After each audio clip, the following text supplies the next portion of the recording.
নবীরা, তোমরা যে একজন আরেকজন রে হিংসা করো, কি নিয়ে হিংসা করো? ও বান্দা, হিংসা করতেছো কি নিয়া? আমি আমার বান্দারে নিয়ামত দেই আমি আল্লাহ, আর হিংসা করো তুমি। তারে টাকাওয়ালা বানাইলাম আমি, অপছন্দ করো তুমি। বাড়িওয়ালা গাড়িওয়ালা বানাইলাম আমি, আর হিংসা করো তুমি। নিয়ামত দেয় আল্লাহ, আর হিংসা করি আমরা। কেমন যেন আল্লাহ কি বলতে চায়? আল্লাহ, আপনি ওরে কেন বাড়িওয়ালা বানাইলেন, গাড়িওয়ালা বানাইলেন? কেন ক্ষমতাওয়ালা, কেন সম্মানী, আর কেন তার ব্যবসায় আপনি বরকত দেন? আল্লাহ তাআলা রব্বুল আলামিনকে কেমন যেন আমরা প্রশ্ন করি আর বুঝাইতে চাই, ওরে বাড়িওয়ালা বানাইয়া আল্লাহ ঠিক করে নাই। এই যে আমি আর আপনি আল্লাহর দিকে কেমন যেন প্রশ্ন ছুড়ে দিচ্ছি, কেমন যেন আল্লাহর বন্টনে অসন্তুষ্ট, আর আল্লাহর বন্টনকে কেমন যেন ভুল প্রমাণ করার চেষ্টা করি। আল্লাহর বন্টনে যদি কেউ অসন্তুষ্ট হয়, আল্লাহর বন্টনের দিকে যদি কেউ প্রশ্ন তুলে, আল্লাহর বন্টনে যদি কেউ আপত্তি তুলে, বলেন তাইলে তার ঈমান আছে না গেছে? হিংসা এত মারাত্মক গুনাহ যে শুধুমাত্র হিংসার কারণে পৃথিবীর মধ্যে শ্রেষ্ঠ জাতি যারা বনি ইসরাইল, পৃথিবীর শ্রেষ্ঠ জাতি হওয়ার পরেও এই বনি ইসরাইলিরা ঈমান আনে নাই, ঈমান আনতে পারে নাই। তারা ঈমানদার হতে পারে নাই, মুসলমান হতে পারে নাই। নবীজি সাল্লাল্লাহু আলাইহি ওয়াসাল্লামকে তারা ঈমান আনে নাই। কারণ একটাই কারণ, তাদের অন্তরের মধ্যে ছিল হিংসা। পৃথিবীর সবচেয়ে শ্রেষ্ঠ জাতি বনি ইসরাইল, জ্ঞানে, গুণে, ক্ষমতায়, নিয়ামতে সব দিক মিলায়া পৃথিবীর শ্রেষ্ঠ জাতি কারা? বনি ইসরাইল। বলেন কারা? বনি ইসরাইল যে শ্রেষ্ঠ জাতি, এটা কি আমার কথা না আল্লাহর কথা? আল্লাহ তাআলা রব্বুল আলামিন কোরআনে কারীমের 25 নম্বর পারা সূরাতুজ যুখরুফের মধ্যে বলছেন, ওয়ালাকাদ আতাইনা বানি ইসরাঈল আল কিতাবা ওয়াল হুকমা ওয়ান নুবুওয়া ওয়া রাযাকনাহুম মিনাত তাইয়্যিবাত ওয়া ফাদ্দালনাহুম আলাল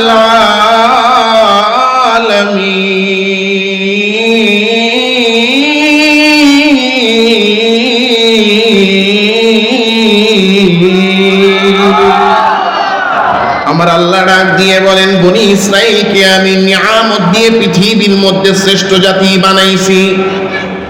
আল্লাহ বনি ইসরাইলকে নিয়ামত দিয়েছেন। কেমন নিয়ামত দিয়েছেন? আল্লাহ বলেন, আমি বনি ইসরাইলকে নিয়ামত দিয়েছি, তাদেরকে নবী দিয়েছি। কম না বেশি?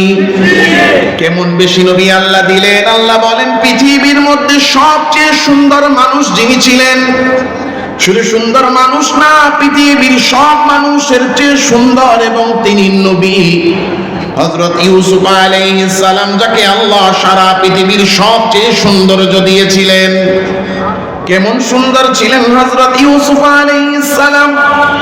পূর্ণিমার রাতের বেলা যখন কিনা সব আলোগুলো নিভে যায়, দেখবেন ঘরের ভিতরের বাতিগুলো বন্ধ করে যদি কেউ জানালাটা খুলে দেয়, পূর্ণিমার চাঁদের একটা আলো জানালার ভিতর দিয়া ঘরের মধ্যে প্রবেশ করে, আর অন্ধকার ঘরটা ওই আলোতে পরিপূর্ণ আলোকিত হয়ে যায়। কথা ঠিক না ঠিক?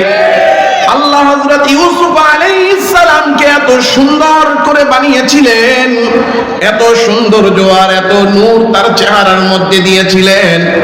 রাতের বেলা যখন হযরত ইউসুফ কোন রাস্তা দিয়া হাইটা যাইতেন, রাস্তার দুই পাশে যেই ঘরগুলো, যেই বাড়িগুলো আছে, ওই বাড়িগুলোর মধ্যে যদি কোনো ঘরের জানালা খোলা থাকতো আর ওই ঘরের যদি বাতি বন্ধ থাকতো, তো হযরত ইউসুফ হাইটা যাইতেন, তো তার চেহারার নূরের সৌন্দর্যের ঝলক ওই পূর্ণিমার চাঁদের মতো ঘরের জানালা দিয়া ঘরে প্রবেশ করত।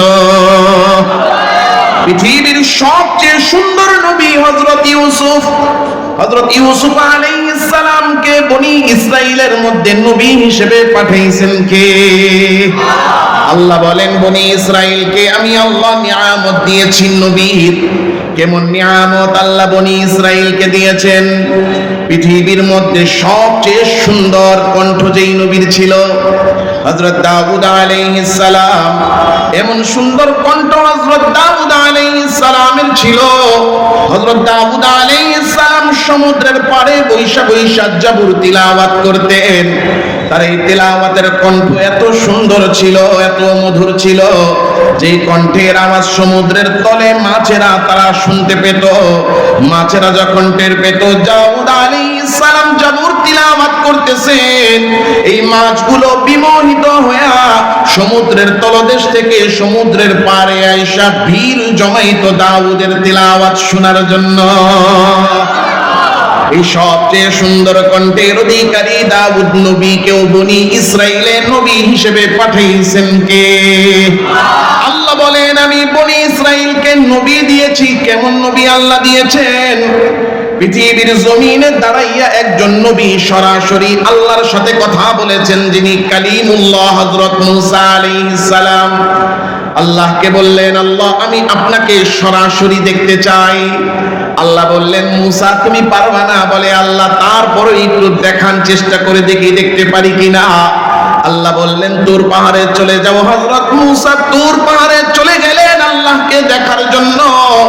আমার আল্লাহ তাআলা রব্বুল আলামিন হযরত মূসার জন্য একটুখানি আরশের ফাঁক দিয়া নূরের ঝলকটা আল্লাহ ফলাইয়া দিয়েছেন।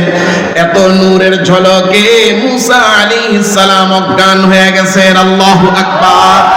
সরাসরি আল্লাহর সাথে কথা বলে আল্লাহকে দেখতে চেয়েছেন যেই নবী হযরত মূসা। শুধু তাই না, হযরত মূসা আলাইহিস সালাম যখন কিনা সমুদ্রের পাড়ে গেলেন, বললেন, আল্লাহ আমার তো রাস্তা নাই। আল্লাহ বললেন, ফাদরিব বিআসাকাল বাহর, হাতের লাঠি দিয়া সমুদ্রের পানিতে বাড়ি দাও। হযরত মূসা আলাইহিস সালাম হাতের লাঠি দিয়া সমুদ্রের পানিতে বাড়ি দিলেন। এই লাঠির বাড়িতে আমার আল্লাহ সমুদ্রের পানির দুই দিকে সরাইয়া সমুদ্রের মাঝখান দিয়া রাস্তা বানায়া দিলেন। এই জলিল কদর নবী কালিমুল্লাহ হযরত মূসা আলাইহিস সালাম, এই দামি নবীকেও বনি ইসরাইলের নবী হিসেবে পাঠাইছেন কে? আল্লাহ বলেন, আমি বনি ইসরাইলকে নবী দিয়েছি। কেমন নবী আল্লাহ বনি ইসরাইলে পাঠাইছেন? একজন নবী যারে কোনো বাবা ছিল না, বাবা ছাড়া হযরত মারিয়াম আলাইহিস সালামের পেটের মধ্যে আল্লাহ তাকে পাঠাইছেন। মারিয়াম আলাইহিস সালাম কুমারী যুবতী, বিবাহ করেন নাই। হঠাৎ করে তিনি অনুভব করলেন পেটের মধ্যে সন্তান। আল্লাহকে ডাক দিয়া বললেন, আল্লাহ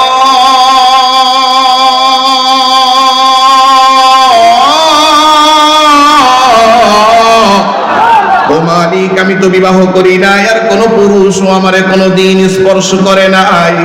ও মালিক, আমার পেটের মধ্যে সন্তান কেমনে আসলো? আল্লাহ বলে, ও মারিয়াম ভয় পেও না, এই সন্তান তোমার রব দিয়েছেন। জোরে বলেন, রবের নাম কি? আল্লাহ বললেন, এই সন্তান তোমাকে আমি আল্লাহ দিয়েছি, এইটা আমার হুকুমে তোমার পেটে আসছে।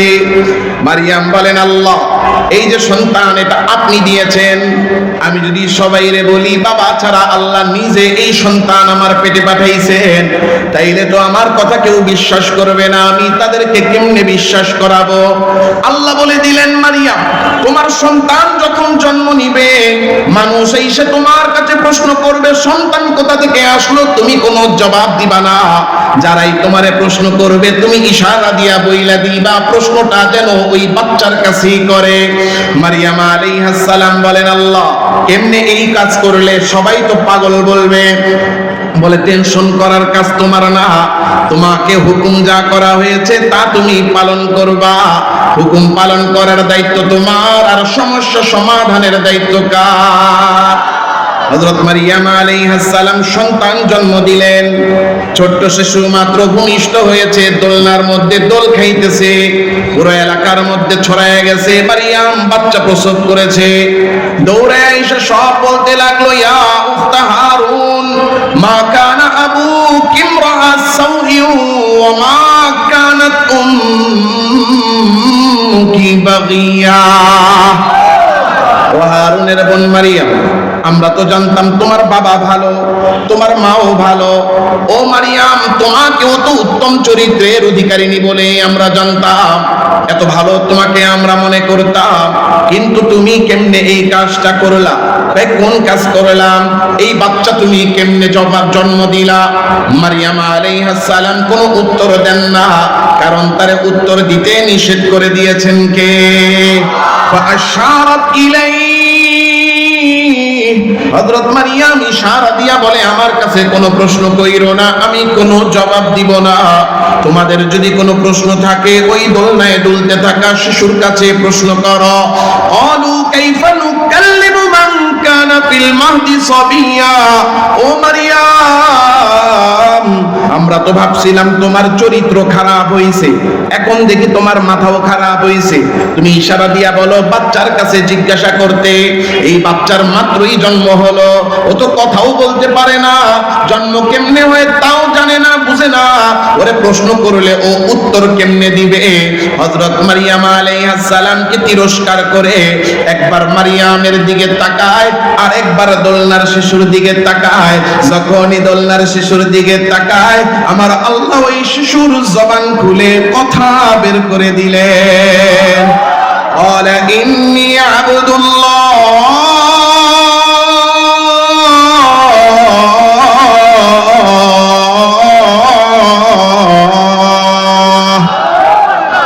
ছোট্ট শিশু চিৎকার মেরে বলে, ও আমার জাতি শুনে নাও, তোমরা আমার মাকে গুনাহগার মনে করো না, কারণ আমি আমার মায়ের গুনাহের মাধ্যমে দুনিয়াতে আসি নাই। আমার মা হলেন পুত পবিত্র, আল্লাহ তাআলা রব্বুল আলামিনের পক্ষ থেকে রহমত আর বরকত প্রাপ্ত। কারণ আমি কোনো গুনাহের ফল না, বরং আমি গোলাম আর বান্দা। জোরে বলেন কার? আতানিয়াল কিতাব ওয়া জাআলানি নবিয়্যা ওয়া জাআলানি মুবারাকান আইনামা কুনতু ওয়া আওসানি বিস-সালাতি ওয়াজ-যাকাতি মা দুমতু হাইয়্যা। হযরত ঈসা আলাইহিস সালাম ওই একেবারে মায়ের কোল থেকেই চিৎকার মেরে পরিচয় দিতে লাগলেন, আমি কোনো অশুভ সন্তান নই, আমারে গোলাম হিসেবে একবারে নিজের হুকুমে পাঠাইছেন কে? শুধু তাই না, আতানিয়াল কিতাব, আমাকে আল্লাহ কিতাব দিয়েছেন ইনজিল, ওয়া জাআলানি নাবিয়্যা, আমাকে তার নবীও বানাইছেন। শুধু তাই না, ওয়া জাআলানি মুবারাকা, আমারে বরকতপূর্ণ বানাইছেন।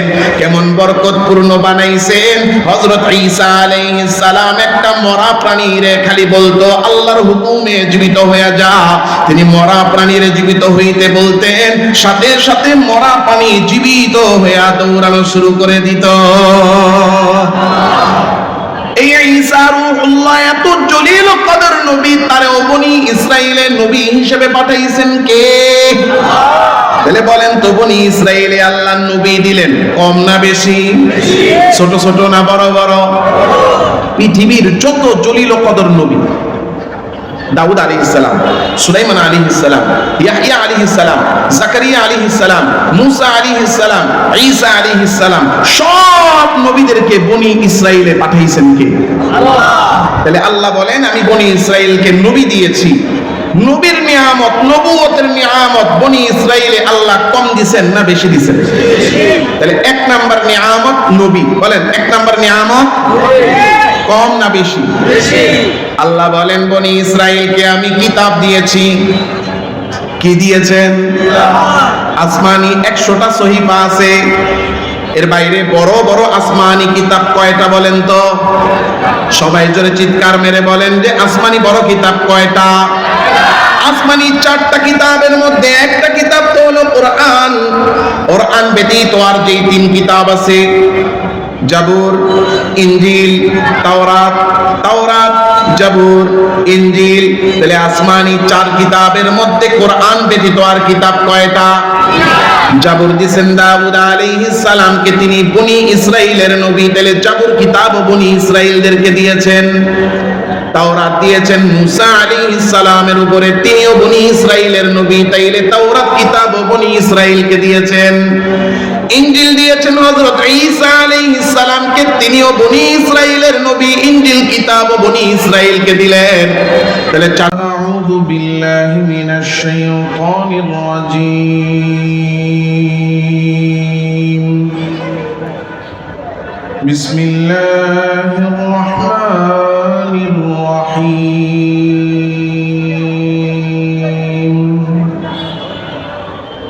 আম ইয়াহসুদুনান-নাসা আলা মা আতাহুমুল্লাহু মিন ফাদলিহি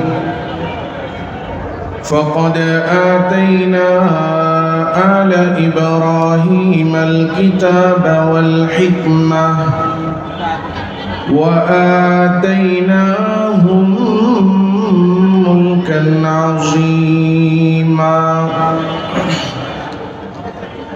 اللهم صل على سيدنا ونبينا وشفيعنا وحبيبنا ومولانا محمد صلى الله تعالى عليه وعلى آله وأصحابه وبارك وسلم سبحانك لا علم لنا إلا ما علمتنا إنك أنت العليم الحكيم صدق الله مولانا العظيم بارك الله لنا ولكم في القرآن العظيم ونفعنا وإياكم بالآيات والذكر الحكيم সমস্ত প্রশংসা একমাত্র আল্লাহ সুবহানাহু ওয়া তাআলার জন্য, যে মহিয়ান গরিয়ান সর্বশক্তিমান দয়ালু দাতা মেহেরবান রব্বুল আলামিন মাওলাল করিম আল্লাহ সুবহানাহু ওয়া তাআলা আমাকে আপনাকে আগানগর কাঁচাবাজার ব্যবসায়ী বহুমুখী সমবায় সমিতি লিমিটেডের উদ্যোগে আয়োজিত আজকের এই ওয়াজ ও দোয়ার মাহফিলের প্যান্ডেলে ওলামায়ে কেরামের সোহবতে, দ্বীনের নিসবতে, কোরআনের মহাব্বতে দিনই কিছু আলোচনা শোনা ও বলার জন্য আল্লাহ আমাদেরকে যে হায়াত দিয়েছেন, হায়াতের সময় কাজে লাগিয়ে আসার ও বসার তৌফিক আল্লাহ আমাদেরকে দিয়েছেন। এই জন্য প্রত্যেকেই অন্তরের অন্তঃস্থল থেকে আল্লাহ সুবহানাহু ওয়া তাআলার দরবারে কৃতজ্ঞ হয়ে কৃতজ্ঞতা আদায় করে কালিমাতুশ শুকর পাঠ করি, আওয়াজ করে জোরে সোরে বলি আলহামদুলিল্লাহ। সম্মানিত আমার সামনে উপবিষ্ট দিনদার মুসলমান ভাইয়েরা ও বাবাজিরা, আপনারা অনেকেই আমাকে চিনেন, আমিও আপনাদের অনেকের চেহারা চিনি। এজন্য আমাদের লম্বা কোনো ভূমিকার প্রয়োজন নেই। আমরা কোরআনুল কারীমের সূরাতুন নিসা এর 54 নম্বর আয়াত আপনাদের সামনে তিলাওয়াত করেছি। আমরা কোনো ধরনের ভূমিকা ছাড়া সেই আয়াতের আলোকে কিছু কথা বলার চেষ্টা করি। আল্লাহ যেন উপকারী কিছু কথা আমাকে বলার, আপনাদেরকে সেগুলো শুনে বোঝার, আমাদের সবাইকে আল্লাহ সেগুলো উপর আমল করার তৌফিক দেন বলি আমিন।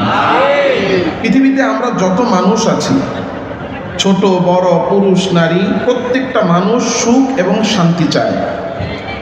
সুখ এবং শান্তি চায় না এমন কোনো মানুষ পৃথিবীতে পাওয়া যাবে না। প্রত্যেকটা মানুষ সুখ শান্তি চায়, চায় কি চায় না? এই যে সুখ শান্তি আমরা চাই, বলেন তো কম চাই না বেশি চাই? অল্প চাই, অর্ধেক চাই না পুরোটা চাই? শান্তি চাওয়ার দিক থেকে, সুখ চাওয়ার দিক থেকে পৃথিবীর যত মানুষ আছে সব মানুষ এক প্রকার। সুখ শান্তি চাওয়ার দিক থেকে সমস্ত মানুষ কয় প্রকার? এক প্রকার। সুখ চায় না এমন মানুষও পাওয়া যাবে না, আংশিক সুখ চায়, অল্প সুখ চায়, অর্ধেক সুখ চায় এমন লোকও পাওয়া যাবে না। সব মানুষ সুখ চায় এবং চায় তো চায়, পরিপূর্ণ সুখ চায়। তাহলে সুখ চাওয়ার দিক থেকে সব মানুষ কত প্রকার? এক প্রকার। বলেন, সুখ চাওয়ার দিক থেকে মানুষ কয় প্রকার? এই যে আমরা সুখ চাই, চাওয়ার দিক থেকে সব মানুষ এক প্রকার। এই সুখ চাচ্ছি তো, এখন পাচ্ছি কি পাচ্ছি না, পাওয়ার দিক থেকে আমরা কয় প্রকার? সুখ চাওয়ার দিক থেকে সব মানুষ এক প্রকার, কিন্তু সুখ পাওয়ার দিক থেকে মানুষ হলো 3 প্রকার। সুখ পাওয়ার দিক থেকে মানুষ কয় প্রকার? 1 নাম্বার পরিপূর্ণ সুখী। বলেন, এক নাম্বার কি? পরিপূর্ণ সুখে আছে, পরিপূর্ণ শান্তিতে আছে, এমন লোক পৃথিবীতে একটাও নেই। কথা কন না কেন? একজনের সাথে দেখা হয়েছে, আসসালামু আলাইকুম ভাই কেমন আছেন? কয় আছি আলহামদুলিল্লাহ ভালোই, তবে কি একটু অভাবে আছি, টাকা পয়সা কম। কয়েকদিন পরে এই যে কাঁচা বাজার, মাশাআল্লাহ কাঁচা বাজারের ব্যবসায় আল্লাহ আরো বরকত দেন বলি আমিন। কাঁচা বাজার যে ব্যবসা করে, এই কাঁচা মালের ব্যবসা করে মোটামুটি অল্প কয়েকদিনে ভালো টাকা পয়সার মালিক হয়ে গেছে। অভাব আছে না গেছে? অভাব চলে গেছে। এখন দেখা হয়েছে, আসসালামু আলাইকুম ভাই কেমন আছেন? কয় আছি আলহামদুলিল্লাহ ভালোই, তবে আবার কি? কয় যে টাকা পয়সা তো হইছে, এখন একটু মন চায় পাবলিকের সেবা যত্ন করতে, মানে নেতা হইতে। কি হইতে? কথা বলে। মানুষের চাওয়া এক নাম্বার হলো কি? টাকা। টাকা পাইলে মানুষ চায় ক্ষমতা। কি চায়? এখন কয় আছি আলহামদুলিল্লাহ ভালোই, তবে কি দরকার? ক্ষমতা। এখন মনে করেন এলাকার মধ্যে চেয়ারম্যানিতে দাঁড়াইছে, মোটামুটি চেয়ারম্যান হয়ে গেছে। এখন কয়েকদিন পরে দেখা হয়েছে, ভাই কেমন আছেন? কয় আছি আলহামদুলিল্লাহ ভালোই, তবে আবার কি? আরে টাকা কামাইতে আর রাজনীতি করতে করতে চেয়ারম্যান হইতে তো জীবন গেল, বিয়ে তো করার সময় পাই না, এখন একটা বউ দরকার। যাই হোক, এখন টাকাও আছে আবার ক্ষমতাও আছে, মোটামুটি ঘোরাঘুরি করার পরে, খোঁজ লাগানোর পরে সুন্দরী রমণী বিয়ে হয়ে গেছে, এলাকার সবচেয়ে সুন্দরী বিয়ে করছে। কয়েকদিন পরে সাক্ষাৎ, কি অবস্থা ভাই কেমন আছেন? আছি আলহামদুলিল্লাহ ভালোই, তবে টাকাও হয়েছে, ক্ষমতা হয়েছে, সুন্দরী বউ হয়েছে, তবে আবার কি? আরে বয়স একটু বেশি হয়ে গেছে না, এখন বাচ্চা হইতেছে না। এখন এই ডাক্তার ওই ডাক্তার, দেশে বিদেশে হুজুরের কাছে গিয়া পানি পড়া, ঝাড় ফুঁক চা নেওয়ার সব নিছে, নেওয়ার পরে আল্লাহ একটা সন্তান দান করছে। এখন দেখা হয়েছে, ভাই কি অবস্থা কেমন আছেন? আছি আলহামদুলিল্লাহ ভালোই, তবে আবার কি? আরে বিয়া করতে করতে আর বাচ্চা হইতে এত বয়স হইছে, এখন বাথরুমে গিয়া বইলে ঠিক মতো দাঁড়াইতে পারি না, দাঁড়াইতে গেলে হাঁটু কোমর ব্যথা করে। তাহলে পৃথিবীতে কোনো মানুষ পরিপূর্ণ সুখী না। প্রত্যেকটা মানুষের কোনো না কোনো সমস্যা, কোনো না কোনো বিপদ, কোনো না কোনো অশান্তি আছে। কারণ এই পৃথিবী পরিপূর্ণ সুখের জায়গাই না। পরিপূর্ণ সুখের জায়গা কোথায়? জান্নাত। আল্লাহ দুনিয়াকে, পৃথিবীকে পরিপূর্ণ সুখের জায়গায় বানান নাই। এখানে মানুষের অসুখ অশান্তি থাকবেই। পরিপূর্ণ সুখের জায়গা শুধুমাত্র আল্লাহ বানায়া রাখছেন কোনটা? তাইলে সুখ পাওয়ার দিক থেকে মানুষ কয় প্রকার? 3 প্রকার। সুখ পাওয়ার দিক থেকে মানুষ কয় প্রকার? 1 নাম্বার পরিপূর্ণ সুখী একজনও নাই। আচ্ছা, আমরা পরিপূর্ণ সুখ পাই না, এর মানে কি সুখী পাই না? পাই। কতটুকু? আংশিক। এই আংশিকটা মানে কি? আংশিক হলো বান্দা সুখ পায় ততটুকু যার কাছে সুখের আসবাব যতটুকু। বলেন, সুখ পায় কতটুকু? সুখের আসবাব, কথা কয় না, যার কাছে সুখের আসবাব যতটুকু সে সুখ পায় ততটুকু। টাকা সুখের আসবাব, যার কাছে আছে সে টাকার সুখ পায়, যার নাই গরিব ও টাকার সুখ পাবে কোথা থেকে? বাড়ি সুখের আসবাব, যার আছে সে বাড়িওয়ালা, বাড়িওয়ালার একটা সুখ আছে, এই সুখ সে পায়। যার বাড়ি নাই সে সুখ পাবে কোথা থেকে? গাড়িওয়ালা, গাড়ির একটা সুখ আছে, যে গাড়িওয়ালা সে গাড়ির সুখ পায়, যার গাড়ি নাই সে গাড়ির সুখ পাবে কোত্থেকে? তাহলে বান্দা সুখ পায় কতটুকু? যার কাছে সুখের আসবাব আছে যতটুকু। আপনার কাছে টাকা আছে, আপনি টাকার সুখ পাবেন, ক্ষমতা নেই, ক্ষমতার সুখ পাবেন না। দেখেন না কতজন, এই এলাকারও তো এরকম বহু লোক আছে যে চুরি চামারি বাটপারি করে টাকা পয়সা কামাইছে, এমন কামাইছে যে এই এক এলাকার মধ্যে 20টা 25টা 30টা বাড়ি করে ফেলছে। কথা কয় না? টাকা আছে না নাই? সম্পদ কামাইছে, কিন্তু হারাম পথে কামাইছে, মানুষের উপর জুলুম করছে, নির্যাতন করছে। আল্লাহ তাআলা রব্বুল আলামিন সময় মতো খালি টোকা মেরা দিছে। এখন এই সুখ, এই সম্পদ আছে ঠিক, এখন ক্ষমতাও নাই, ক্ষমতার সুখও নাই, এলাকার ভিতরে থাকারও এখন অবস্থা নেই। তাহলে বান্দা সুখ পায় কতটুকু? যার কাছে সুখের আসবাব যতটুকু। যেই আসবাব আছে ওই আসবাবের সুখ পাই, যেই আসবাব নাই সেই আসবাবের সুখ নাই। তাহলে 1 নাম্বার পরিপূর্ণ সুখী কেউ নাই। 2 নাম্বার আংশিক সুখী। বলেন 2 নাম্বার কি? আংশিক সুখী। 3 নাম্বার হলো যে এদের কাছে আসবাব যেটা নাই, টাকা নাই তো টাকার সুখ পায় না, ক্ষমতা নাই ক্ষমতার সুখ পায় না, যেই আসবাব নাই ওই আসবাবের সুখ তো পায় না, তার কাছে যেই আসবাব আছে ওই আসবাবের সুখও সে পায় না। বুঝতেছেন কথা? এই বাচ্চাদের লড়াচড়াগুলো বন্ধ করেন। বসো বাবা, বসো বসো, বসে যাও, ওরে বসায় দেন। তাহলে 3 নাম্বার হলো যার কাছে সুখের আসবাব আছে, আসবাব থাকার পরেও ওই সুখের সুখ সে অনুভব করে না। এটা কারা? এটা হলো ওই সমস্ত ব্যক্তি নিজের কি আছে তা নিয়ে তার সুখ নাই, চিন্তা নাই, সারাদিন তার মনের মধ্যে টেনশন, পেরেশানি, অশান্তি হলো অন্যের কি আছে তা নিয়ে। তার কাছে 2 টাকা আছে, সে 2 টাকা নিয়ে সুখে নাই, কারণ সারাদিন তার চিন্তা আমার কাছে 2 টাকা আছে থাকুক, কিন্তু আরেকজনের কাছে 20 টাকা আছে কেন? সে 2 তলা বাড়ির মালিক, 2 তলা বাড়িতে থাকার একটা সুখ আছে না? সে 2 তলা বাড়িতে থেকেও সুখ পায় না। কেন পায় না? সারাদিন তার মাথার মধ্যে টেনশন, আমার বাড়িটা 2 তলা, এটার যে শান্তি, শান্তি পায় না। কেন পায় না? সারাদিন তার চোখ যায় খালি পাশের বিল্ডিং এর দিকে, আর মনের মধ্যে তার অশান্তি যে পাশের জনের বিল্ডিং 5 তলা কেন। অর্থাৎ নিজের কি আছে এটা নিয়ে তার কোনো সুক্রিয়া নাই, সারাদিন তার মনে অশান্তি, চিন্তা, টেনশন হলো অন্যের উন্নতি দেখে।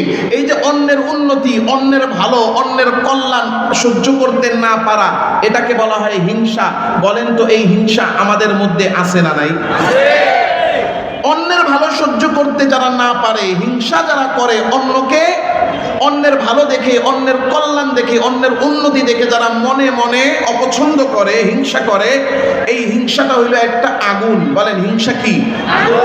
হিংসা হলো এমন আগুন যেই আগুন আগে আপনার নিজেরে জ্বালাবে। আমি হিংসা করি কারে? এই যে কালা জুব্বা পরা হুজুর দেখতেছেন, দেখেননি? আমি হিংসা করি ওনারে। কেন হিংসা করি? ওনার টাকা আছে, তো টাকা উনার সহ্য হয় না আমার, বাড়ি উনার সহ্য হয় না আমার, গাড়ি উনার, মনে মনে জ্বলি। আমি কি জ্বলি? যে উনি কেন টাকার মালিক, উনি কেন বাড়ির মালিক, উনি কেন গাড়ির মালিক, উনি কেন সম্মানের মালিক, উনি কেন ইজ্জত পায়, উনি কেন ক্ষমতা পায়। এই যে আমি যে ওনাকে হিংসা করি, হিংসার দ্বারা ক্ষতি কি ওনার আগে না আমার আগে? এটা কেমন? দেখেন, আপনি মনে মনে নিয়ত করছেন এই প্যান্ডেলটারে আগুন দিয়া জ্বালায়া দিবেন, নিয়ত করছেন জ্বালায়া দিবেন, পুরাইয়া দিবেন। কোন জিনিস? কত উত্তর দিয়েন? প্যান্ডেল জ্বালাইবেন কোনটারে? প্যান্ডেলরে জ্বালানোর উদ্দেশ্যে এই কাগজটারে মোড়ায়া এটার মধ্যে আগুন ধরাইছেন, জ্বালাইবেন প্যান্ডেল, আগুন লাগাইছেন কিসে?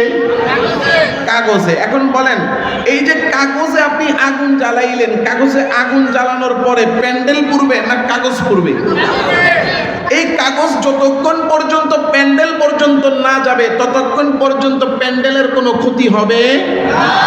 এই আগুন যদি প্যান্ডেল পর্যন্ত যায় লাগে, তাইলেই প্যান্ডেলের ক্ষতি হওয়ার সম্ভাবনা আছে।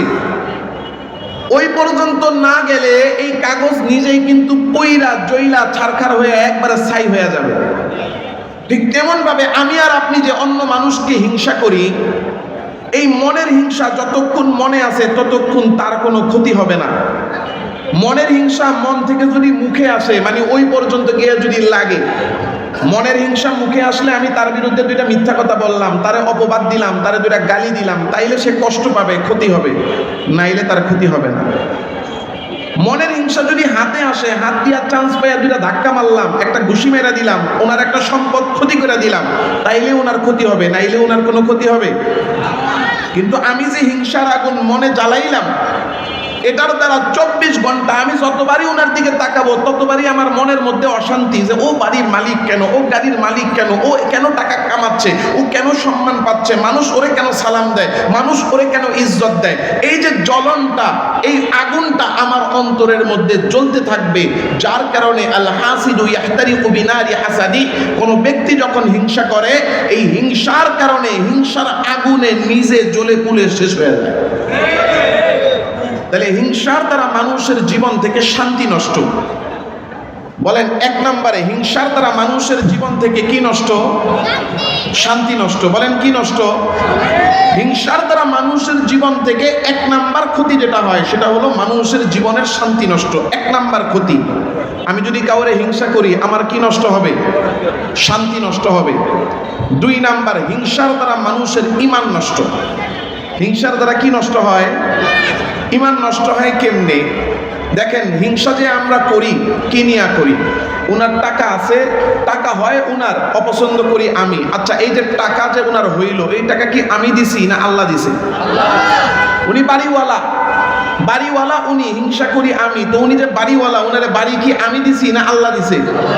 উনি ইজ্জতওয়ালা, এই যে উনি ইজ্জতওয়ালা হয়েছে, ইজ্জত কি আমি দিছি না আল্লাহ দিছি? তাহলে আল্লাহ তার বান্দাকে নিয়ামত দেয়, নিয়ামত দিতেছেন আল্লাহ, অপছন্দ করতেছি আমি। তার ব্যবসায় বরকত দিতেছেন আল্লাহ, অপছন্দ করতেছি আমি। তারে ইজ্জত সম্মান ক্ষমতা দিলেন আল্লাহ, আর হিংসা করি আমি। কেমন যেন আমি আল্লাহকে বলতে চাই, আল্লাহ ওনারে টাকাওয়ালা, বাড়িওয়ালা, গাড়িওয়ালা কেন বানাইলেন? আপনি কাজটা ঠিক করেন নাই। হিংসা করা মানে আল্লাহর বন্টন অপছন্দ করা। হিংসা করা মানে হলো আল্লাহর বন্টনের দিকে প্রশ্ন তোলা।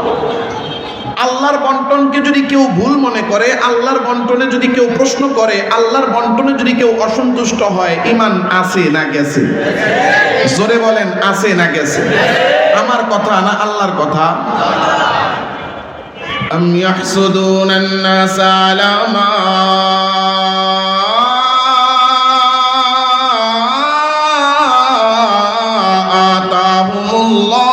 আতাহুমুল্লাহু মিন ফাদলি। আমার আল্লাহ ডাক দিয়ে বলেন, ও দুনিয়ার মানুষেরা, তোমরা যে একজন আরেকজন রে হিংসা করো, কি নিয়া হিংসা করো? ও বান্দা, হিংসা করতেছো কি নিয়া?